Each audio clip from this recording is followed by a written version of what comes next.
Sabda Nabi SAW, siapa yang menikah dia telah menyelamatkan setengah agamanya, tinggal dia menjaga setengah yang tersisa.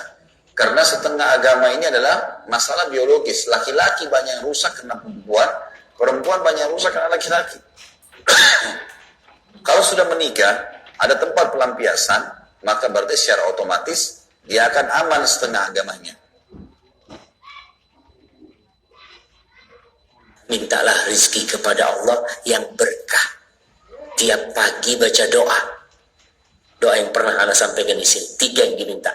Tiap pagi nih, Nabi SAW berdoa, Allahumma inni as'aluka ilman nafi'an. Ya Allah, gak bisa bahasa Arab, bahasa Indonesia aja. Ya Allah, aku memohon kepadamu ilmu yang bermanfaat.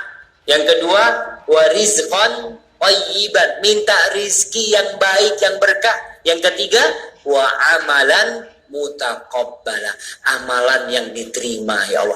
Tiap pagi sebelum matahari terbit, habis sholat subuh baca doa itu.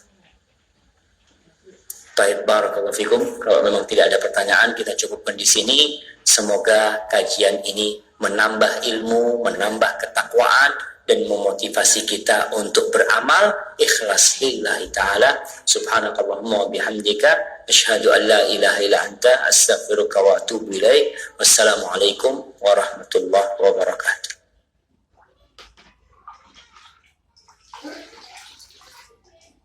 Di antara manusia ada yang mendapatkan hidayah, tapi mayoritas mereka fasikun, mayoritas mereka fasik. Ya, maka ahlu sunnah, sebagaimana kata Imam Al-Albani rahimahullah, minas siyasatil an tarkus siyasah. Di antara politik ahlu sunnah sekarang, karena kita tahu politik di negeri kita tidak syar'i, maka politik ahlu sunnah, politik salafi adalah meninggalkan politik itu sendiri. Siapapun yang terpilih menjadi pemimpin, kita berikan ketaatan, kita berikan baiat kepada pemimpin tersebut, sepanjang dia muslim dan sepanjang perintahnya tidak menyelisihi perintah Allah Subhanahu wa taala, kita mendengar dan taat kepada pemimpin tersebut. Ya, adapun fatwa ulama ya, yang membolehkan memilih ini dalam kondisi-kondisi tertentu, dalam keadaan-keadaan tertentu. Seperti misalnya apabila ada 2 calon, yang satu jelas-jelas dia ini programnya, kampanyenya adalah memerangi Islam. Dia orang yang jelas memusuhi Islam dan kaum muslimin. Sedangkan yang satu tidak seperti itu. Maka dalam kasus-kasus seperti ini, ya para ulama membolehkan hanya sebatas itu saja. Ya, hanya sebatas itu saja. Seperti kalau nggak salah kita dengar di Belanda ya. Di Belanda itu ada salah satu calon pemimpin mereka itu namanya Geert Wilders. Ya, Geert Wilders ini terkenal sepak terjangnya ini memang membenci Islam, anti-Islam. Dulu kalau Anda ingat tahun 2006-2007 dia pernah bikin film Fitnah. Viral dulu. Bikin film Fitnah, ada gambarnya karikatur. Ya, orang jenggotan itu katanya karikatur Rasulullah SAW, tapi atasnya itu ada bomnya. Ya, pernah lihat ya tahun 2006-2007 itu yang bikin film dokumenter yang tujuannya adalah untuk menyudutkan Islam. Itu bagian dari kampanyenya dia. Bahkan kampanyenya dia, programnya dia kalau terpilih menjadi pemimpin di Belanda, dia akan menghilangkan Islam dari Belanda. Jelas kayak gitu. Dan sepak terjangnya sudah jelas. Yang satunya nggak kayak gitu programnya, lebih liberal, lebih ringan kemudorotannya. Maka dalam hal-hal demikian, ya, mungkin sebagian ulama membolehkan hal-hal demikian. Ya, tapi kalau kita lihat, ya masing-masing kurang lebih lah, 11-12, sama-sama muslimnya, ya kan? Yang dulu katanya, wah kalau fulan ini jadi pemimpin, maka Syiah akan berkuasa, LGBT merajalela. Mana? Ya kan? Itu ketakutan-ketakutan dari syaitan. Ya, itu ketakutan-ketakutan dari syaitan. Alhamdulillah, ya selama ini di Indonesia dakwah salafiyah jalan terus nggak? Jalan terus dakwah salafiyah. Nggak ada yang katanya nanti kalau fulan yang jadi pemimpin maka dakwah salaf akan dibredel, ya ahlus sunnah akan dibantai, dibunuh.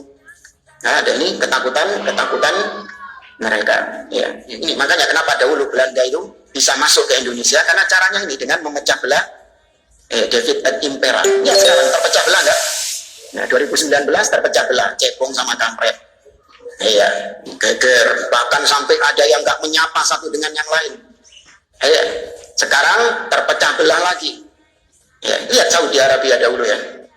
Tahun 2015, ketika Malik Abdullah meninggal, Raja Abdullah meninggal, langsung detik itu juga Malik Salman resmi menjadi pemimpin.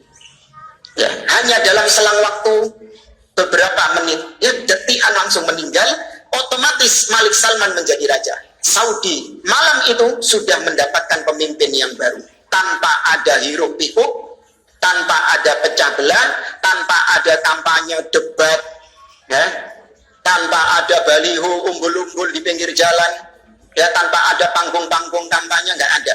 Langsung mendapatkan pemimpin tanpa keluar biaya apapun, tanpa ada usaha-usaha apapun. Lihat prosesnya di negeri kita, jemaah. Berapa biaya yang dikeluarkan untuk kampanye? Hah? Berapa yang dikeluarkan untuk kampanye? Itu uang semua loh itu. Ya kan? Itu uang semua.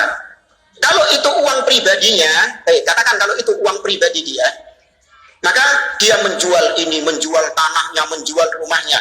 Ketika nggak terpilih, apa yang terjadi? Dan itu sudah terjadi. Ya. Nah, itu sudah ada loh itu. Kemarin kita dengar bahwasanya rumah sakit jiwa menyediakan fasilitas khusus untuk menyampung orang-orang yang gagal. Iya, karena sistemnya kayak gitu. Kita meskipun mengajak kaum muslimin untuk tidak ikut andil, tetap akan ada yang apa?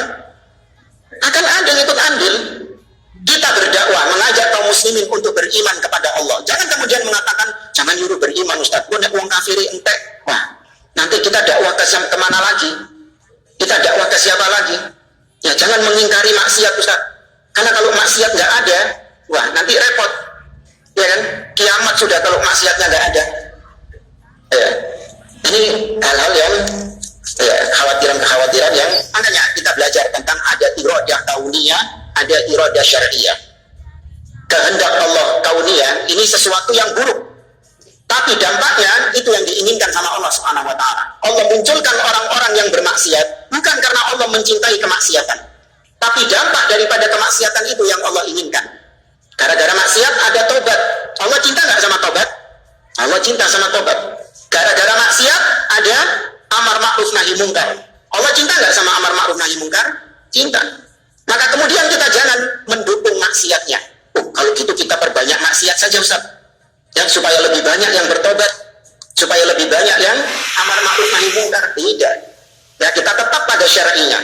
Syar'inya kita meninggalkan maksiat dan kita memperingatkan orang yang bermaksiat. Nanti hasilnya bagaimana? Urusan Allah Azza wa Jalla. Nah, wa ma alaina illa al-bala. Kita hanya sebatas menyampaikan saja. Semuanya kembali kepada pilihan Anda sendiri. Wallahu ta'ala.